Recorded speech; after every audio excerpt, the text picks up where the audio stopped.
नाता तेरा मेरा भाग 1। लुधियाना, पंजाब। रात का समय था। बाहर आसमान में बादल रह रहकर गरज रहे थे और बिजली भी यदा कदा चमक कर अपनी उपस्थिति का एहसास करा ही देती थी। दो आंखें अपने अंधेरे से भरे कमरे में खिड़की के पास खड़े हो उन बादलों और कड़कती बिजली को देख रही थीं। कुछ ऐसा ही तूफान उनके सीने में भी था जो बाहर निकलने को बेताब था, पर कोई ऐसा न था जो उस तूफान की गहराई को समझ सके। इसलिए सब कुछ सीने में ही कहीं दफन कर दिया गया। एक कार दरवाजे पर आकर रुकी, जिसमें से तकरीबन 55 साल के एक व्यक्ति बाहर निकले। किसी का हाथ पकड़ा और तेज कदमों से घर के अंदर चले गए। घर के अंदर आ उन्होंने चारों ओर नजरें दौड़ाईं, लेकिन कोई दिखाई नहीं दिया। वह समझ गए कि उनकी खोज स्टडी रूम में जाकर खत्म होगी। उन्होंने अब अपने हाथ में थामे हाथ को छोड़ दिया और कहा, जब तक मैं ना कहूं अंदर मत आना और डरना नहीं। कहते हुए उन्होंने अपने माथे पर घबराहट से आई पसीने की बूंदों को पोंछ डाला। उन्होंने अब थोड़ा सहमते हुए अपने कदम आगे बढ़ाए और स्टडी रूम के दरवाजे पर जा खड़े हुए। जिसकी उन्हें तलाश थी वो वहीं था, खिड़की से बाहर बादलों से भरे आसमान को देखते हुए। उसके एक हाथ में शराब का ग्लास था, जिससे वह थोड़ी थोड़ी देर में घूंट भर रहा था, तो दूसरा हाथ पैंट की जेब में। उसकी पीठ दयाल काका की तरफ थी, तो उन्हें देख नहीं पाया। दयाल काका अब धीरे से आगे बढ़े और उसके थोड़ा करीब जा पहुंचे। वो कुछ कहना चाहते थे, पर समझ नहीं आ रहा था कि कैसे कहें।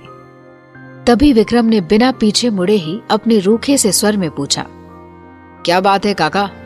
काफी दिनों में आए हैं, लेकिन आप मेरे पास आने से इतना हिचकिचा क्यों रहे हैं?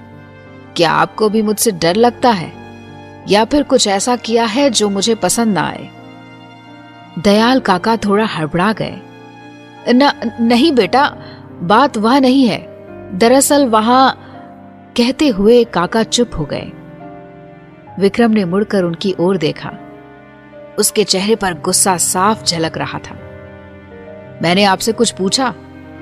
वहां क्या हो रहा है और क्यों हो रहा है, यह जानने में कोई दिलचस्पी नहीं है मुझे। विक्रम आगे बढ़ा और कमरे की लाइट ऑन कर दी।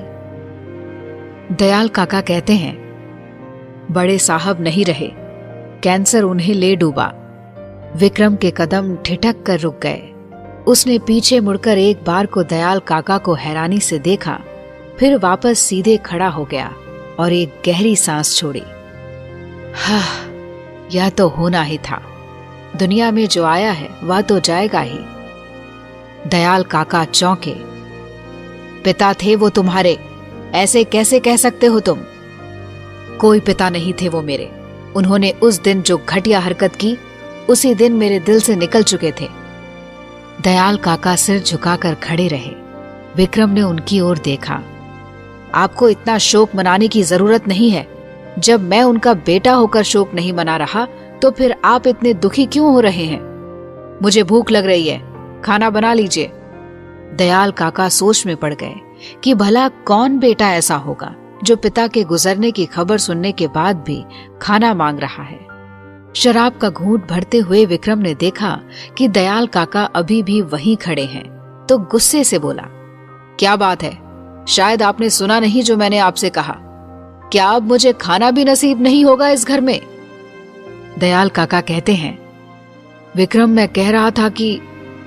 विक्रम ने देखा कि दयाल काका बार बार कमरे के दरवाजे की तरफ देख रहे थे। उसने जब दरवाजे की तरफ मुड़कर देखा तो एक 14 साल की लड़की वहां दरवाजे से छिप कर खड़ी थी। जब उसने विक्रम को खुद की तरफ देखते हुए पाया तो सहम कर दरवाजे के पीछे हो गई। विक्रम ने उसे देख दिमाग पर जोर डाला कि अगले ही पल सब याद आते ही उसका खून खौल उठा। विक्रम ने फर्श पर पूरी ताकत से अपने हाथ में लगा ग्लास फेंक मारा। उसके टुकड़े हो जगह जगह बिखर गए। उसके गुस्से को देख दरवाजे के पीछे खड़ी लड़की भागकर सिटिंग एरिया में सोफे के पीछे जा छुपी। विक्रम ने मुड़कर दयाल काका को गुस्से से खाने वाली नजर में देखा और चीखा, ये मेरे घर में क्या कर रही है?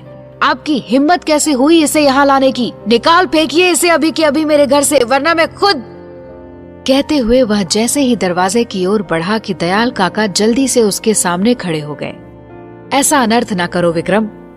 विक्रम गरजा, आपकी हिम्मत कैसे हुई इसे यहाँ लाने की? आप होते कौन है इसे यहाँ लेकर आने वाले? मत भूलिए कि आप यहाँ बस एक मामूली केयर टेकर हैं। मेरे मालिक या बाप बनने की कोशिश ना करें। दयाल काका की आंखें शर्म से नीचे झुक गईं। मैं अपनी हैसियत जानता हूँ मालिक, पर अब इसका आपके सिवाय इस दुनिया में कोई नहीं है। इसकी जिम्मेदारी अब आपको ही निभानी है। मैंने यहाँ धर्मशाला नहीं खोल रखा है कि कचरे को उठाकर अपने घर में जगह दे दूं। इसके जिम्मेदार आपके बड़े मालिक हैं। वो ही उठाकर लाए इसे, और अब छोड़ गए तो इसमें मैं क्या करूं? दयाल काका कहते हैं, लेकिन वो नहीं रहे तो आपकी जिम्मेदारी है ना? हरगिज नहीं, ये उनकी जिम्मेदारी थी, लेकिन अब वो नहीं रहे तो उनकी चिता के साथ ही इसे भी जला देना चाहिए था। मेरे पास लाने की क्या जरूरत थी? अभी के अभी निकालो इस लड़की को, इसकी परछाई भी नहीं पड़ने दूंगा मैं यहाँ। दयाल काका ने उसके सामने हाथ जोड़ दिए। ऐसा ना करें, इसके साथ आपके खानदान का नाम जुड़ा है। कल को कुछ भी ऊंच नीच हुई तो आपकी भी नाक कटेगी। उस इतने बड़े घर में कैसे अकेली रहेगी ये? यह आपको जरा भी तंग नहीं करेगी। यहाँ घर में एक कोने में पड़ी रहेगी। इसे यहाँ रहने की इजाजत दे दो मालिक। इस बच्ची को मत निकालो। मैं पूरी कोशिश करूंगा कि यह तुम्हें परेशान न करे। विक्रम कहता है, लगता है आप ऐसे नहीं सुनेंगे, मुझे ही उसे फेंकना होगा। वह गुस्से से सिटिंग एरिया में आया और उस लड़की को ढूंढने लगा। वह कहीं दिखाई नहीं दी तो विक्रम मन ही मन खुश हो गया कि लगता है खुद ही भाग गई। अच्छा हुआ, वरना मुझे अपने हाथ गंदे करने पड़ते। आरुषि वहां सोफे के पीछे छुपी हुई बैठी थी। दयाल काका जल्दी से स्टडी रूम से बाहर आए। उनकी नजर आरुषि पर पड़ी, जो डर से कांपती हुई सोफे के पीछे छुपी बैठी थी। आरुषि दयाल काका को देख जल्दी से उठकर उनकी ओर भागी कि बीच में विक्रम आ गया। उसने आरुषि का हाथ पकड़ा और खींचकर बाहर ले जाने लगा। दयाल काका ने भागकर विक्रम के पैर पकड़ लिए। मालिक, इतने साल आपकी सेवा की है, मेरी खातिर ही इसे यहाँ रख लो। सोच लेना कि यह मेरी बेटी है, पर ऐसा जुल्म न कीजिए। इतनी रात को बेटी को घर से ना निकालें, रहम करो।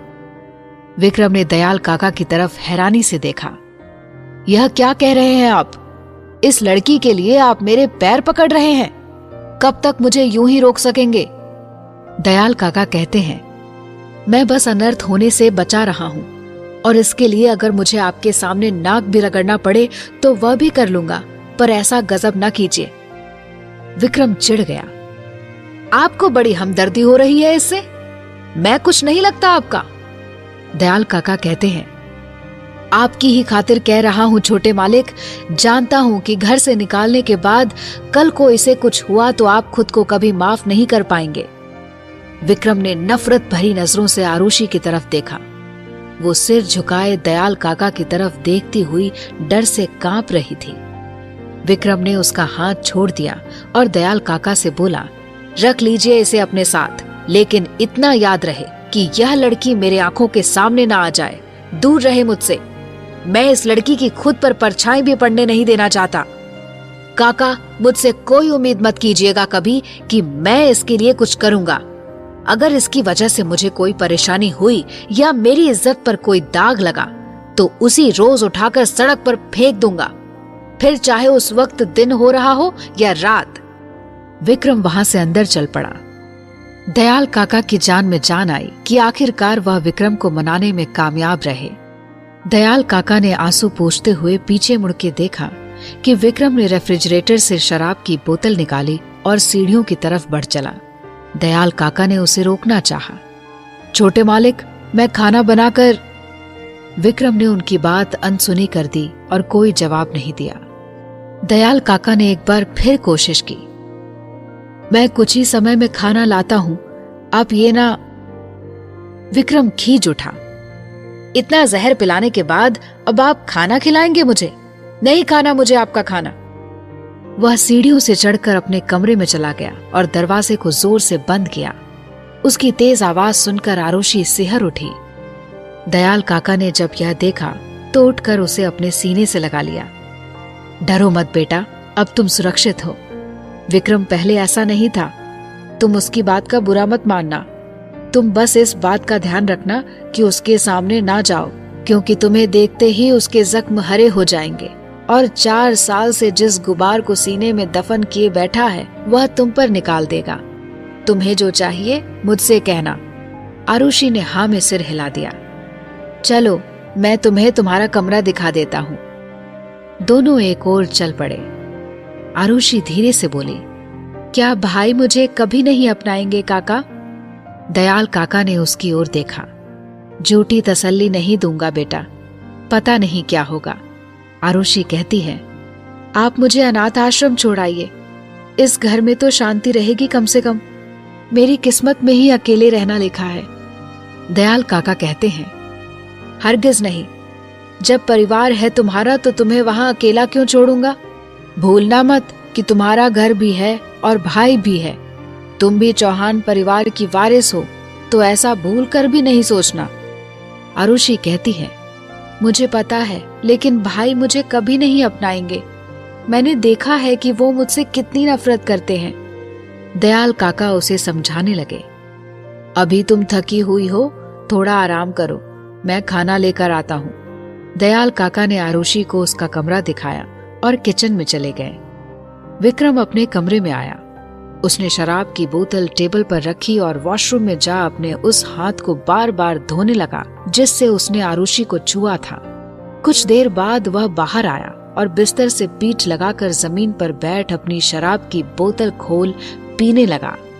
तकरीबन आधे घंटे बाद दयाल काका खाना लेकर आए। विक्रम के कमरे में आए तो देखा कि वह जमीन पर ही सो गया था। शराब की बोतल वहीं फर्श पर एक ओर खाली पड़ी थी।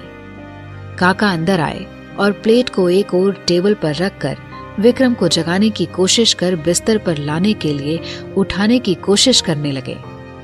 यह जमीन पर क्यों लेटे हुए हैं आप? विक्रम थोड़ा होश में आया। उसने जब सामने दयाल काका को देखा तो उन्हें खुद से दूर कर दिया। दूर रहे मुझसे, पहले तो मेरे जख्मों पर नमक छिड़कते हैं, फिर मरहम लगाने का दिखावा कर रहे हैं। दयाल काका ने उसके सिर को प्यार से सहलाना शुरू किया। यह क्या हाल बना रखा है तुमने? मैं अपने बच्चे को भला तकलीफ क्यों दूंगा? विक्रम हंस पड़ा।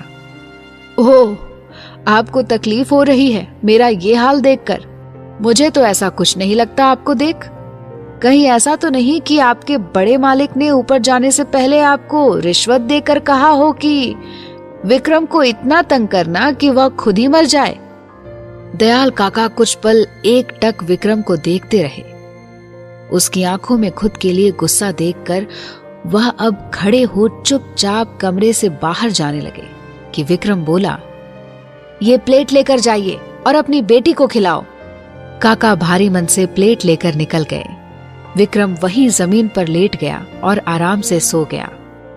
अगले दिन सुबह विक्रम उठकर तैयार हो सीढ़ियों से नीचे उतरा। वह बिना कुछ खाए पिए ही घर से निकल रहा था कि दयाल काका ने उसे रोकना चाहा।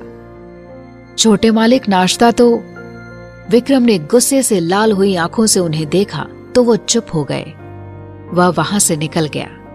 आरुषि अपने कमरे के दरवाजे को थोड़ा सा खोलकर यह सब देख रही थी। थोड़ी देर बाद बाहर गाड़ी जाने की आवाज आई। दयाल काका ने आरुषि को आवाज दी, आरुषि बेटा, बाहर आ जाओ, विक्रम चला गया है, नाश्ता कर लो आकर। आरुषि ने दरवाजा खोला और आकर उदास सी उनके पास डाइनिंग टेबल पर बैठ गई। दयाल काका, आपको मेरी वजह से भाई का गुस्सा सहना पड़ रहा है ना? क्या मैं इतनी बुरी हूं? दयाल काका समझ रहे थे कि इस बच्ची के दिल दिमाग पर ऐसे माहौल का खतरनाक असर पड़ेगा। वह मुस्कुरा दिए। तुम्हारी गलतफहमी है यह कि मुझे ही उसका गुस्सा बर्दाश्त करना पड़ रहा है। उसका गुस्सा सहन करने वाला अकेला मैं नहीं, बल्कि पूरा ऑफिस का स्टाफ भी है। हम सभी पिछले 4 सालों से उसके सख्त और गुस्सैल स्वभाव को बर्दाश्त कर रहे हैं, तो अब आदत सी हो गई है। ना जाने कितने लोगों को छोटी छोटी गलतियों के लिए नौकरी से निकाल चुका है तुम्हारा भाई। आरुषि कहती है, हम लोग आपकी जिंदगी में नहीं आते तो ऐसा कुछ नहीं होता ना। दयाल काका बात पलट कर बोले, तुम कहाँ इन बातों में पड़ गई? चलो फटाफट नाश्ता करो और बताओ कि तुम्हें खाने में क्या पसंद है, क्योंकि आज मैं तुम्हें तुम्हारी पसंद का खाना बनाकर खिलाऊंगा। मैंने तुम्हारा बड़े स्कूल में एडमिशन करा दिया है। वहाँ के मालिक तुम्हारे पापा के दोस्त हैं। अब तुम स्कूल जाकर दिल लगाकर पढ़ाई करना और ध्यान रहे कभी कुछ ऐसा मत करना जिससे विक्रम को गुस्सा आए या उसकी इज्जत पर दाग लगे, वरना तुम्हारे साथ साथ वो मुझे भी नहीं छोड़ेगा। आरुषि मुस्कुराई, मैं पूरी कोशिश करूंगी। विक्रम के ऑफिस आते ही वहां एकदम सन्नाटा पसर गया। सभी स्टाफ मेंबर्स सोचने लगे कि पता नहीं आज किसकी क्लास लगेगी। विक्रम ने विहान को केबिन में आने का इशारा किया। वह वहां पहुंचा तो विक्रम बोला, तुम्हें जो काम दिया था हो गया? विहान कहता है, सर ऑलमोस्ट डन है। विक्रम उसे गुस्से से घूरते हुए बोला, ऑलमोस्ट डन क्या होता है? इसका मतलब तुम्हारा काम अभी खत्म नहीं हुआ। जो फाइल अब तक टेबल पर होनी चाहिए थी वह यहां नहीं है। विहान संभल कर बोला, सर काम बहुत ज्यादा था उस फाइल का। 2 दिन तो कम से कम लग जाते, लेकिन मैंने रात भर जगकर उस फाइल को तैयार किया है। अभी भी थोड़ी बहुत कसर बाकी है। मैं 1-2 घंटे में आता हूं आपके पास। विक्रम कहता है, क्या 2 दिन का काम बोल रहे हो? क्या मुझ पर एहसान कर रहे हो तुम काम करके? सैलरी मिलती है तब नहीं देखते कि इतनी अच्छी सैलरी मिलती है। उसने अपने अकाउंटेंट को बुलाया और विहान की 7 दिन की सैलरी काटने को बोल दिया। विहान चुपचाप अपना मुंह लटकाए केबिन से बाहर आ गया। वह जानता था कि अगर उसने जरा सी भी बहस की तो उसकी नौकरी जाएगी। वह अपनी टेबल पर आकर बैठ गया। उसके पास बैठी शिल्पा ने उसे ऐसे देखा तो बोली, क्या हुआ? विहान ने बोला, 7 दिन की सैलरी काट दी मेरी बॉस ने। यह सुनकर उसके दूसरी ओर बैठा राहुल बोला, यह तो अच्छी बात है ना? विहान चौंक कर उसकी तरफ देखा। वो कैसे? शिल्पा ने बोला, वह इसलिए कि सिर्फ तेरी सैलरी काटी है, तुझे नौकरी से नहीं निकाला। विहान कहता है, अबे हाँ, यह तो मैंने सोचा ही नहीं। वह खुशी खुशी अपना काम करने लगा। विक्रम के ऑफिस आते ही सभी खुद को कैदी समझने लगते हैं, क्योंकि ना तो कोई तेज आवाज में बात कर सकता था, ना ही कोई हंसता था। बस काम काम और काम। विक्रम सभी से काम निकलवाना अच्छी तरह जानता था। उसकी कंपनी की मार्केट में पोजीशन अच्छी थी, सैलरी भी अच्छी देता था, इसलिए उसे कभी स्टाफ की कमी नहीं रहती थी। बस एक ही दिक्कत थी कि अगर इस कंपनी में काम करना है तो विक्रम के रूल्स को फॉलो करना होगा और हर बात सर झुकाकर माननी ही थी। सुबह से रात हो गई। आरुषि उदास ही बैठी थी। उसका मन नहीं लग रहा था और पापा की याद आ रही थी। उसका मूड सही करने के लिए काका ने टीवी ऑन कर दिया और आरुषि को उसके सामने बिठा दिया कि थोड़ा टीवी देखेगी तो धीरे धीरे उसका मन बहल जाएगा। वह अपने काम में लग गए। विक्रम वापस घर आया और गाड़ी से निकला तो उसने घर से बाहर तक आती टीवी की आवाज और उसके साथ आरुषि के हंसने की आवाज सुनी तो वह तिलमिला कर रह गया और घर के अंदर की तरफ तेज कदमों से चल पड़ा। दयाल काका को अब याद आया कि उन्होंने अभी गाड़ी के आने की आवाज सुनी है। वह जल्दी से आरुषि की तरफ भागे और उसके हाथ से रिमोट छीन टीवी बंद कर उसे जल्दी से अंदर कमरे में जाने को कहा। आरुषि, विक्रम आ गया है, जल्दी से अंदर कमरे में जाओ। यह सुनते ही वह हड़बड़ा कर उठ गई और अंदर की तरफ भागी। जल्दबाजी में वह एक गुलदस्ते से टकराई जो धड़ाम से जमीन पर गिर के टूट गई। यह देखते ही आरुषि, दयाल काका घबरा गए कि तभी विक्रम ने दूसरी तरफ से दरवाजा खोल दिया। विक्रम ने सामने आयुषी को खड़े देखा। अगले ही पल उसकी नजर पास ही टूटे गुलदस्ते पर गई। यह देखकर वह गुस्से से आरुषि की ओर बढ़ा। दूर हटो वहां से, बेवकूफ लड़की। आरुषि उसे देख 2 कदम पीछे हट गई। विक्रम ने आगे बढ़ आरुषि के हाथ को कसकर पकड़ लिया। दिखाई नहीं देता क्या सब कुछ बर्बाद करनी ही आती है अपनी मां की तरह? दयाल काका टूटे गुलदस्ते के टुकड़े उठाने लगे। आरुषि डरते हुए बोली, भाई मुझसे गलती से। विक्रम ने उसे पूरी बात कहने का मौका भी नहीं दिया। खबरदार जो मुझे भाई कहा तो मैं तुम्हारा कुछ नहीं लगता और ना ही तुम मेरी। सिर पर छत दे दी इसका मतलब यह नहीं कि तुम मुझसे रिश्ता जोड़ने लग जाओ। मैं सारा दिन ऑफिस में काम इसलिए करता हूँ कि तुम दिन भर सामान तोड़ती रहो। मुफ्त की रोटियां तोड़ने को मिल गई हैं तो शायद यह बात तुम्हें हजम नहीं हो रही। क्या इतनी भी तमीज नहीं है तुम्हारे अंदर? आरुषि अब रोने लगी। विक्रम ने उसे छोड़ा और टीवी की तरफ देखा। मैं यहाँ दिन रात घुट घुट कर जी रहा हूँ और यह लड़की यहाँ टीवी देखकर हंस रही है, मेरा खून जला रही है। एंटरटेनमेंट हो रहा है शहजादी का। इन माँ बेटी को तो बस अपने मजे से मतलब है। कोई नहीं, मैं करवाता हूँ इसका एंटरटेनमेंट। वह आगे बढ़ा। काका या आरुषि में से कोई कुछ समझ पाता तब तक उसने टीवी को उठाकर पटक दिया। वह इधर उधर देखने लगा, शायद कुछ और भी तोड़ना चाहता था। दयाल काका ने जल्दी से भाग विक्रम को पकड़ लिया। शांत हो जाइए छोटे मालिक, मैंने ही इसके लिए टीवी चलाया था। विक्रम कहता है, आइंदा से इस लड़की को मेरी किसी भी चीज को हाथ लगाने की जरूरत नहीं है। विक्रम आरुषि का हाथ पकड़ उसके कमरे में ले गया और उसे अंदर धक्का देकर बाहर से कमरा बंद कर दिया।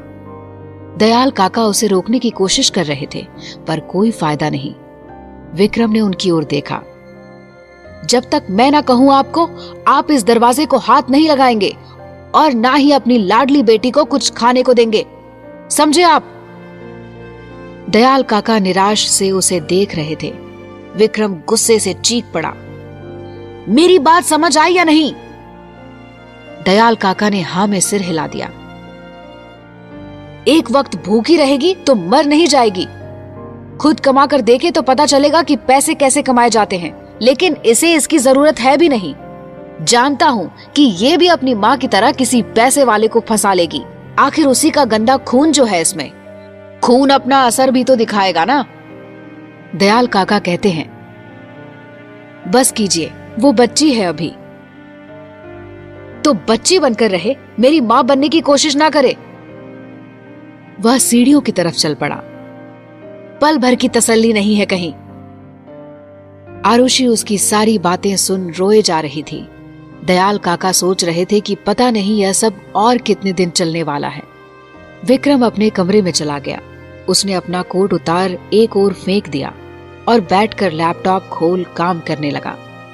दयाल काका कुछ वक्त बाद वहां आए और दरवाजे से ही विक्रम को देखने लगे। कुछ वक्त बाद विक्रम की नजर उन पर पड़ी तो वह जाने लगे।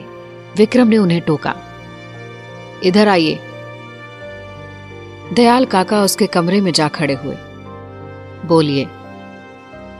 विक्रम कहता है, देखिए, आप उम्र में मुझसे बड़े हैं, आपको डांटना मुझे भी पसंद नहीं, लेकिन अगर आपको लगता है कि आप उस लड़की को मेरे गुस्से से बचा लेंगे तो यह आपकी गलतफहमी है। दोबारा अगर मुझे पता चला कि आप मेरे खिलाफ जाकर उस लड़की की मदद कर रहे हैं तो अपना बोरिया बिस्तर भी समेट लीजिएगा उसके साथ साथ। आपको पगार मैं देता हूं, वह लड़की नहीं। तो बेहतर होगा कि आप यह बात अच्छी तरह से समझ जाएं कि मेरे साथ धोखाधड़ी नहीं चलेगी। दयाल काका शांत से विक्रम को देख रहे थे। अब ऐसे घूर घूर कर क्या देख रहे हैं? जाइए, अपना काम कीजिए और मुझे मेरा काम करने दें। दयाल काका वहां से जाने लगे कि रुक कर विक्रम की ओर देखा। एक बात कहूं मालिक? विक्रम बेरुखी से बोला। कोई जरूरत नहीं है। दयाल काका मुस्कुरा दिए। लेकिन मैं फिर भी कहूंगा, बड़ी मालकिन बहुत शांत, सुलझी हुई और समझदार किस्म की इंसान थी, बिल्कुल वैसे ही जैसे आप 4 साल पहले हुआ करते थे। लैपटॉप पर काम करते विक्रम की उंगलियां ठहर गईं। काका उसकी इस हरकत को देख रहे थे। एक सवाल कभी खुद से भी पूछ लीजिएगा कि क्या आपको ऐसे देख के वो खुश होंगी? विक्रम कुछ पल खामोश सा बैठा रहा, फिर काका की तरफ देखा।